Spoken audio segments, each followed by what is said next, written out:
So how much do you have when you get back and you're in the same place for another year? How much does that give you a jump on things? Well, it's familiar territory, I guess, to start with, but it's a whole different club. I mean, we have some returning players, but some new faces that we've acquired in some trades, and our whole minor league system's kind of been upgraded with some of the deals that we made. So, looking forward to start the 2018 season. And you've got some local knowledge on your coaching staff too. Yeah, well, between Kevin and Storm, both guys that grew up here and have pretty good careers. So it's nice that combined efforts. There's a lot of experience as far as professional baseball, so should be beneficial and helpful for the players. You mentioned the trades and what's happening with the organization.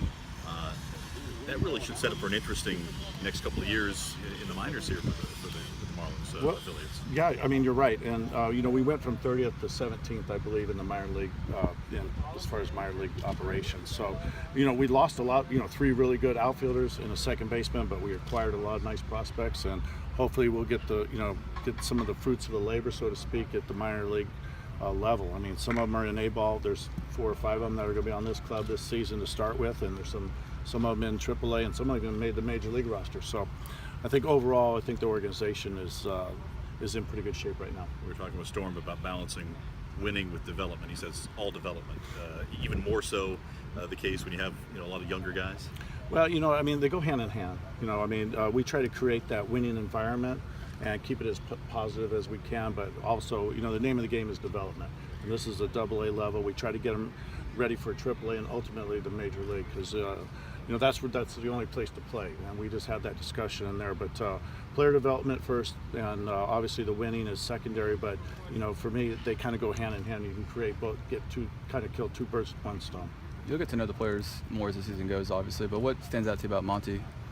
Well, he's just, he's a super athlete, yeah. Just to begin with, and there's nothing that he can't do, and he's a real exciting young man, on and off the field, pretty dynamic. So you guys will get to check that out, and you'll see, him getting ready to do his thing. You've been around for a while. Can you remember somebody who, college scholarship offers to play football at Nebraska? A guy who's won slam dunk contests in basketball, just this sort of all-around athlete is. I mean, how many guys are like that? Yeah, there's only a handful of them, and there's probably a few of them that played, were dual sport guys, Bo Jackson, Brian Jordan, just to name a few, Deion Sanders.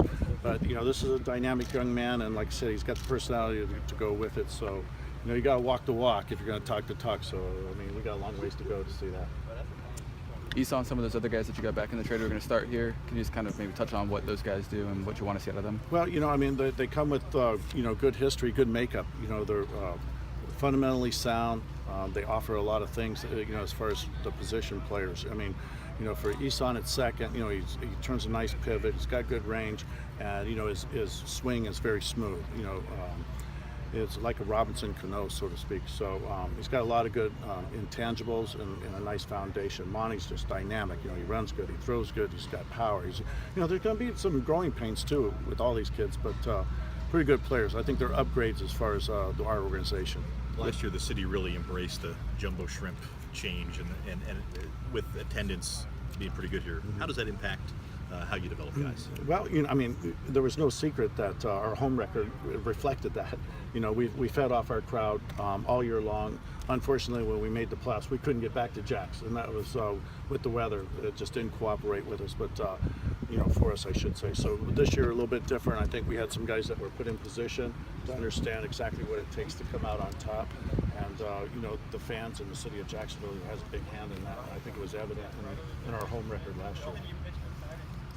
Nick, the last guy who's in that series of trades, sort of what does he do on the mound for you guys? Not a ton of experience. No, but here's a guy with an opportunity, and he's going to be in the rotation, and along with Miranda Gonzalez that came over in the trade too. So, these guys are going to get opportunities, and we're going to protect them. Health is our number one concern, but they're going to get opportunities to pitch and pitch late in the game, pitch out of jams, and at the same time we're going to wrap our arms around them too, and hopefully get them to the next level.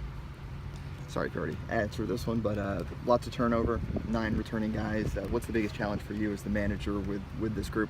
Well, every season's challenging, but I think, we have some stability with some of the guys that have experience in the league and been here at Jacksonville, with the addition of the younger kids that are coming up to play at the AA level for the first time. But I think we should match up well with all the teams within the Southern League, and time will tell as we get into the schedule a little bit. But we're certainly encouraged by what we've seen so far this spring, moving forward to start the season here in Jackson. Do you like getting the long bus ride out of the way early to Jackson? Well, I don't know if there's any fun bus ride in the Southern League, but the first one is the Bomber, and it's nice to get it out of the way, but certainly starting off with a bang. But it's a long way to travel, but that's the Southern League, and we do what we got to do, and that's part of the sacrifice that we have to make for these kids.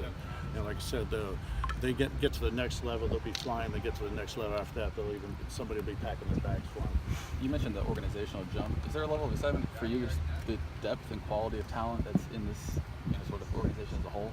I think so. I think with the improvement, it's encouraging, and I think there's a new energy within the organization, and that starts from the top all the way down to the bottom, and the bottom all the way back up the top. I mean, we have new ownership. With Bruce Sherman and Derek Jeter coming on board, who has pretty good player and a lot of baseball experience, and I think that's been the trickle down effect with the acquisition of the guys that came over, with Gary Dembo and Dick Scott, baseball guys, and I mean we're looking to turn the whole organization around and make it classy. Probably it's going to be, I think, at some point maybe equal or even above the pinstripes, which is hard to do. It's quite a tradition over there with the New York Yankees, but these guys are familiar with how to do that from the top to the bottom. Did you feel like Jeter's impact, like his way he's gone about things? Is that already making a difference? Yeah, he's coming. He's been in the meetings when we talked about the players overall. The major league meetings came down to minor league meetings. He's been visible. And I think just his classiness and what he stands for, a great ambassador for the game. It's been handed down. And I think when we had our captain's camp earlier for the new arrivals, we had 20 players that we thought could be leaders within the organization.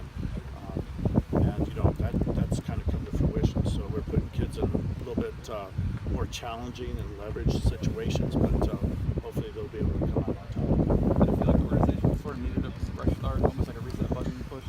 Well, I think that's what everybody's talking about, especially with the passing of Fernandez. So I mean that's a tough one, but I think everybody just moving on, and obviously I think the color scheme might even be changing, and they're going to make some changes, wholesale changes. But the name of the game is coming out on top and building a winning organization. I think that's what we're doing.